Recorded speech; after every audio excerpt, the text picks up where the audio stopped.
While searching for a cure to a deadly virus, a scientist accidentally created a lethal kind of rain. Whoever got wet in it would writhe in unbearable pain and die instantly. Within a single night, an entire city was wiped off the map. When all of this began, in Denmark, a girl named Simone was rushing to her university for an exam, but suddenly, her father Frederick appeared and forcibly pulled her outside, making her sit in his car. Inside, her younger brother Rasmus and their mother were already seated. Frederick didn't explain anything. He simply drove at high speed toward a hidden bunker in the forest, one built by his company, Apollo. The weather was worsening, and it looked like it could rain any moment. Because of Frederick's reckless speed, several cars collided in an accident, blocking the road ahead. People started shouting at him, but Frederick ignored them and hurriedly pulled his family out of the car, rushing them on foot into the forest toward the bunker. By then, raindrops had already begun to fall. Just before the downpour reached them, Frederick used his fingerprint to unlock the bunker and took his family inside.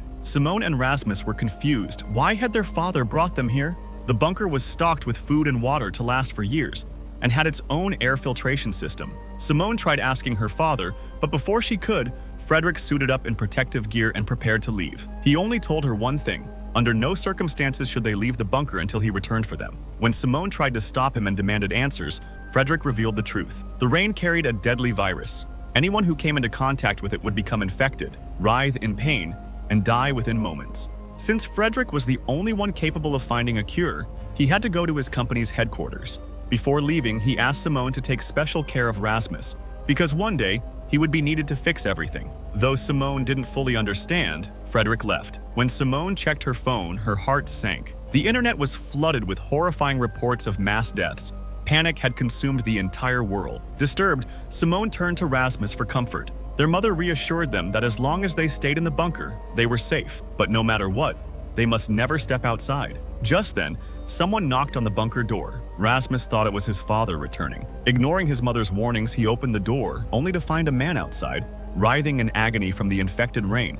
The man tried pulling Rasmus out with him. At that moment, their mother pushed Rasmus back inside, sacrificing herself as she shoved the infected man away. But in doing so, she herself was exposed to the rain. The virus overtook her, and as she convulsed in pain, her final words were for Simone and Rasmus to look after one another. Weeping, Simone shut the bunker door and locked it.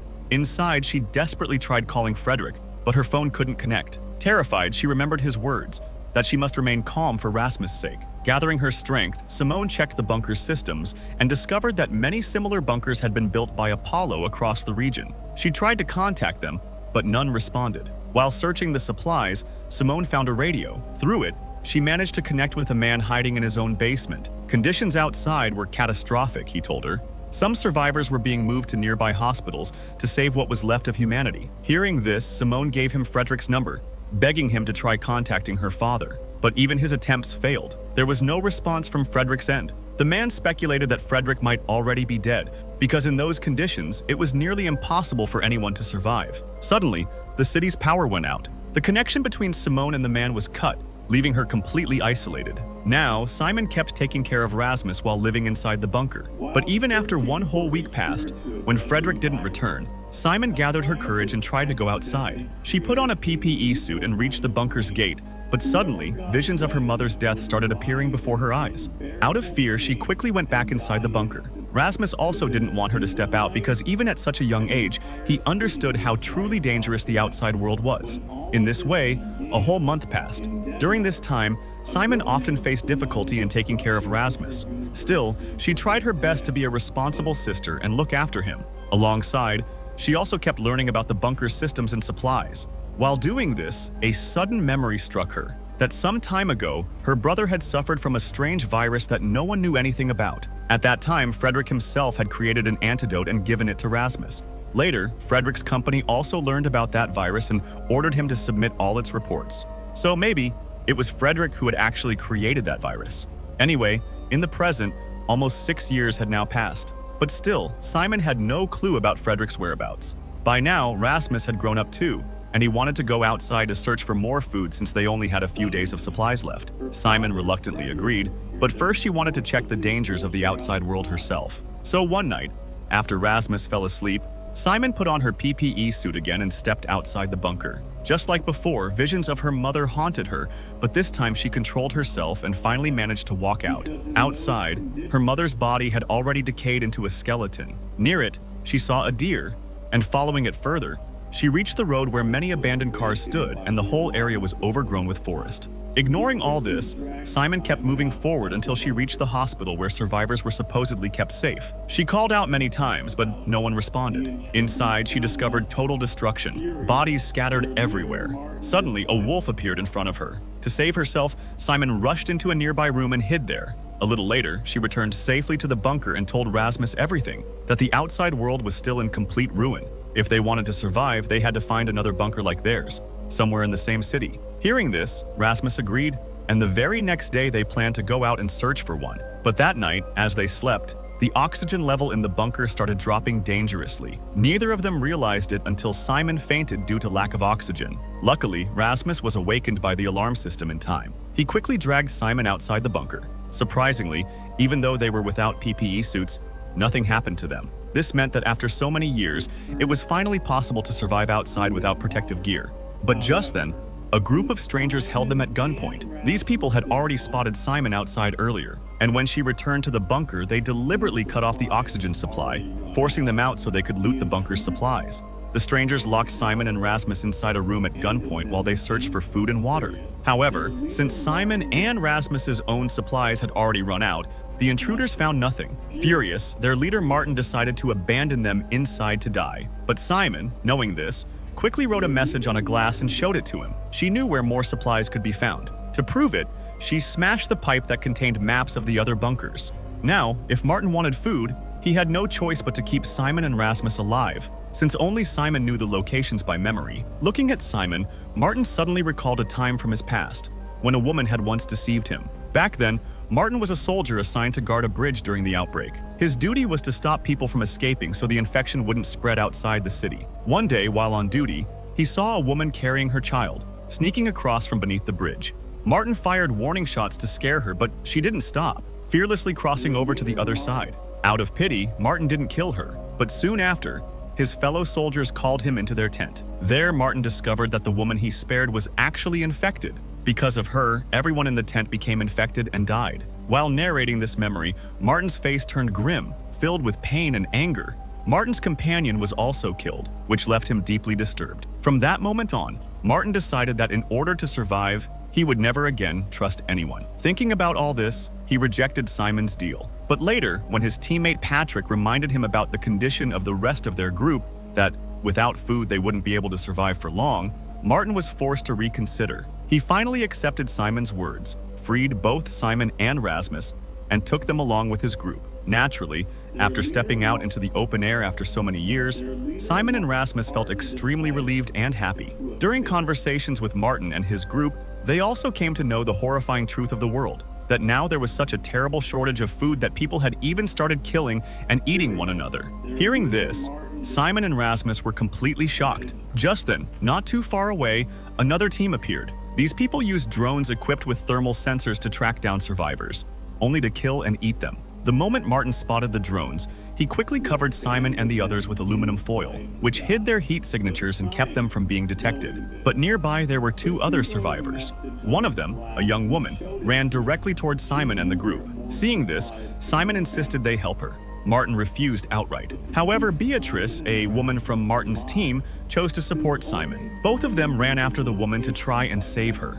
Meanwhile, the woman fell near a small river, and the enemy group was just about to kill her. But before they could, Martin appeared and shot both men dead, because no matter what, he never abandoned his team. Sadly though, he was then forced to shoot the woman as well, because after falling into the water, she too had become infected. From this, Simon finally realized the real danger, not the land itself, but the rain, because stagnant water anywhere could infect people. Moving forward, Simon led the group toward another bunker, which was a day's journey away. Before nightfall, they stopped at a house nearby. Inside, they found some belongings of dead hunters, and to their relief, clean drinking water. John immediately gave the water to his sick companion, Leah. Seeing the group's caring nature, Simon felt truly good. Earlier, she only wanted to rely on them until she reached the bunker, but now her heart genuinely wished to help Martin and his team as well. The next day, as they continued their journey, Rasmus accidentally stepped into a water-filled pit. Martin, assuming he was infected, raised his gun to shoot him immediately, but Simon rushed forward, blocking him. She quickly removed Rasmus's shoe and checked his socks. Thankfully, they were completely dry. That meant Rasmus's shoes were waterproof, and he hadn't been infected. Reluctantly, Martin put down his gun, and soon after, they finally reached the second bunker. Simon's fingerprints unlocked the bunker door, and inside they found it stocked with enough food to last Martin and his team for years. Everyone was overjoyed, immediately eating to their heart's content. But Simon, after a little while, decided she wanted to leave with Rasmus. Deep down, she still couldn't fully trust Martin or the others. She feared they might kill her at any moment. She even spoke directly to Martin about it. Martin explained that Simon had spent 6 years locked inside a bunker, which was why she had no real understanding of the outside world. He assured her that he himself was not a bad person, but times had become so brutal that trusting anyone was nearly impossible. Simon, however, ignored his reasoning and went back inside. There, she noticed a phone charging in the bunker. On its screen was a childhood photo of her and Rasmus. Shocked, she realized the phone actually belonged to her father, Frederick, who had stayed in this very bunker for some time after leaving their old one. Simon quickly opened the phone with Rasmus. On it, she found a video message from Frederick. In the recording, he revealed that he had been called to a headquarters in Sweden to work on creating a cure or antidote for the rain infection. The moment Simon saw this, she decided she would travel to Sweden with Rasmus. There was still hope that her father might be alive. She told Martin about her decision as well, hoping he might help them. But Martin flatly refused. For him, there was no danger in the bunker. They had plenty of food and no need to risk such a deadly journey. To reach Sweden's headquarters, they would have to cross through the heart of the city swarming with hunters and then survive crossing a dangerous bridge. Martin tried to convince Simon not to go, reminding her that Frederick's video was 6 years old. He might already be dead.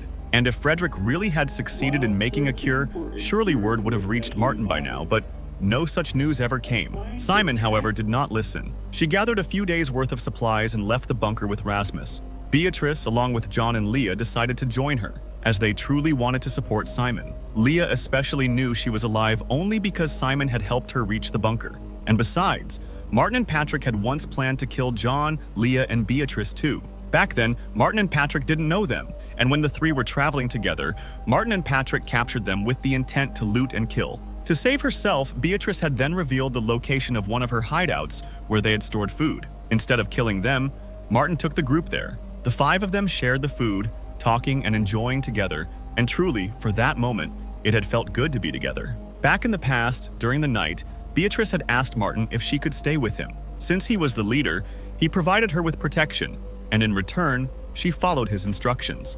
Martin agreed, and from then on, they started staying together. Now, in the present time, Simone and Rasmus were unaware that John, Leah, and Beatrice were following them. So, they kept moving forward and soon reached the outskirts of the city. But the condition there was the worst. Looking at the scenes, it was clear how much destruction that deadly rain had caused.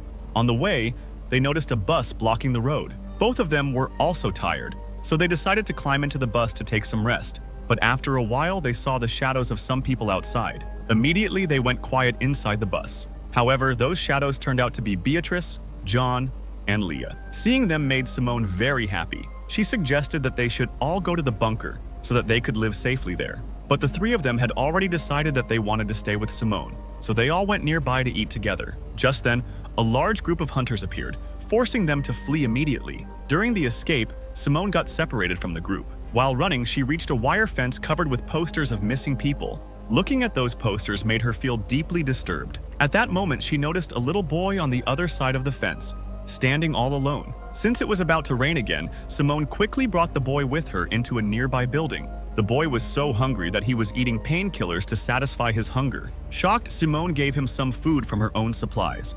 Right then, the boy's father arrived. Seeing his son being fed, he became extremely emotional and kept thanking Simone repeatedly. He also advised her to leave the town as soon as possible because the place was full of dangerous people. The only reason he was still there was because his son needed treatment. There was actually a doctor living nearby who treated sick people. After learning this, Simone gave them some more food so that they could survive for a few more days and leave once the boy's health improved. The man was extremely grateful to her, but as soon as he stepped out of the building with his son, a mob of desperate people surrounded them. The moment they saw food in the boy's hands, they went crazy and attacked. Tragically, both the father and son were beaten to death, in front of Simone's eyes. Terrified, Simone ran away and took shelter inside a bakery. To her relief, the rest of her group was already there. But soon, another man entered and held a knife to Rasmus's throat, demanding all their food supplies. Before things could get worse, Martin and Patrick suddenly appeared from behind and held the man at gunpoint, saving Rasmus. Everyone, especially Beatrice, felt relieved and happy to see them again. In truth, Martin hadn't been able to stop thinking about Beatrice after she left because he had grown very fond of her. For now, the attacker panicked and stabbed Rasmus before running away. The group quickly tried to stop Rasmus's bleeding. Simone then told them about a bunker nearby where they could treat him. They placed Rasmus in a shopping cart and started moving him there. But upon reaching the bunker, they were shocked. It was already broken into and all the supplies were gone. To stop Rasmus's bleeding temporarily, Martin tied duct tape around his wound. After Rasmus fell asleep, Martin showed Simone a location. It was a newly built wall that hadn't existed earlier. Looking at it, they realized that the area inside had been turned into a quarantine zone. If they wanted to survive, they would probably need to escape outside that zone. Hearing this, Simone was uneasy but also felt Martin was right, so she agreed to join his plan. But before that, she had to save her brother and find her father. To help Rasmus, she decided to visit the doctor nearby, whose house was just across a bridge. Crossing that bridge was dangerous because many hunters guarded it, so they made a plan. Simone would deliberately run across to lure the hunters. Soon enough, with the help of drones, the hunters spotted her and started chasing. Simone led them into a nearby factory where Martin and the others ambushed them at gunpoint. Martin wanted to interrogate the hunters about their group and their base, but they refused to say anything. Enraged, Martin prepared to kill them. Simone strongly opposed this because she wanted him to retain a sense of morality, the line between good and evil, but Martin wasn't listening. Just then, John noticed a tattoo on one hunter's hand. The moment he saw it, he told Martin to kill them all and ran outside in distress. Nobody understood why. Martin then asked everyone else to leave. Soon after, they heard 3 gunshots from inside. When Martin came out, it was clear that he had executed the hunters. He told everyone not to dwell on it and insisted they quickly take the hunter's vehicle before reinforcements arrived. They crossed the bridge in that vehicle and headed toward the doctor's house. But during the ride, the group's mood was sour because of Martin's violent nature. John, however, was the most disturbed. He kept thinking about the tattooed man. At this point, the story shifts to the past. A few years earlier, John had barely survived the heavy rain, but due to the lack of food and water, he was close to death. While wandering, he collapsed near a house. At that moment, a girl appeared and helped him. The girl had taken John to her home, where her entire family was present. They gave John good food and even offered him to stay with them in their house. John immediately accepted their offer. But suddenly, the sound of hunters' cars came from outside. Hearing this, the girl's father quickly hid both John and his daughter inside a nearby shed. By then, the hunters had already killed the man's wife. Soon after, they reached him too, and killed him as well. Among those hunters, one man had the very same tattoo on his hand, the one John later recognized. That was the same person who had killed the man whose family had once saved John. Meanwhile, seeing her father's death, the daughter was about to scream, but John quickly covered her mouth to keep her silent. When the hunters finally left and John removed his hand, he realized that the girl had stopped breathing. She had died. This filled John with unbearable guilt. Somehow, he managed to bury both the father and the daughter. But deep inside, he also thought of ending his own life. At that very moment, Leah and Beatrice arrived and took him along, adding him into their group. Now, back in the present, remembering all this made John extremely distressed. Soon after, everyone finally reached the place where the doctor's house was supposed to be.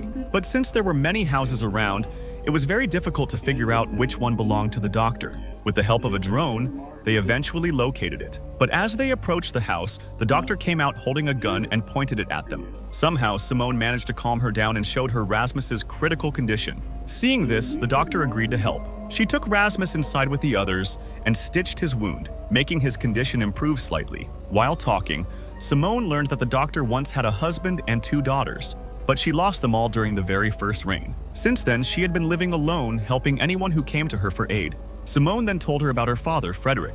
On hearing the name, the doctor was shocked for a moment. She then took Simone and Rasmus to a bunker near her house. It looked exactly like the bunker they had lived in earlier. This meant that the doctor too had once worked in Frederick's company. Inside, as the doctor prepared an injection to speed up Rasmus's recovery, Simone kept asking her about Frederick. But according to the doctor, she knew nothing about him. She didn't even recognize the name. This shocked Simone because her father had been one of the company's senior scientists, well known to everyone. So Simone pressed her for the truth. That's when the doctor revealed her hatred for Frederick. She blamed one of his experiments for causing the deadly rain, which killed her family. That was why she had brought Simone and Rasmus into the bunker, so she could kill them. This revelation left Simone completely stunned. Meanwhile, outside, Martin and the others were talking when they suddenly heard the sound of hunters' cars approaching. These were the same hunters who had attacked them earlier, the very ones Martin had spared. At once, John grabbed a gun and killed the tattooed man first, the one he had recognized from the past. Seeing this, the others pointed their guns at John. Martin was about to open fire, but before he could, Patrick stopped him. Since their group was already small and the hunters were too many, it was wiser to escape and save John later. Martin reluctantly agreed. So, Patrick and Martin began searching for Simone and Rasmus. Soon, they reached the bunker, where Simone was desperately trying to stop the doctor. When the doctor refused to listen, Patrick immediately shot her dead. Afterward, the group once again began looking for a safe place. On the way, Patrick grew angry at Martin for sparing the hunters earlier, because if he hadn't, John would still have been with them. Martin too felt deeply guilty, but he didn't show it. Only at night, when he was alone, did the pain show on his face. That night, Simone came to Martin and apologized. She admitted that if she hadn't asked him to spare people, Martin might have killed those hunters that day. Martin forgave her, and the two decided that from now on, they would continue their journey in their own ways. The next morning, as they moved forward through the forest in search of John, suddenly dark clouds gathered in the sky. It was about to rain. Desperately, they looked for shelter nearby, but there was none. This meant they would all die. But Martin refused to give up. Somehow, he found a large mansion, and they rushed inside to save themselves. Just as they entered, a group of strange people surrounded them. These people weren't even afraid of guns and kept advancing toward Martin and his companions, leaving them terrified. What will happen now? Will they be able to escape, and will they ever find John again? I know all these questions must be troubling your mind, but since this video is already too long, the answers will come in the next part. So, did you enjoy the story so far? Should I continue it? Tell me in the comments. So friends, that was today's story. If you really enjoyed the video, make sure to hit the like and share button. And if this video gets 300 likes, I'll definitely bring you the next part. Also, don't forget to comment and tell me, if you ever got stuck in such a situation, what would your choice be? To save people or to kill? See you in the next video. Accidentally stepped into a water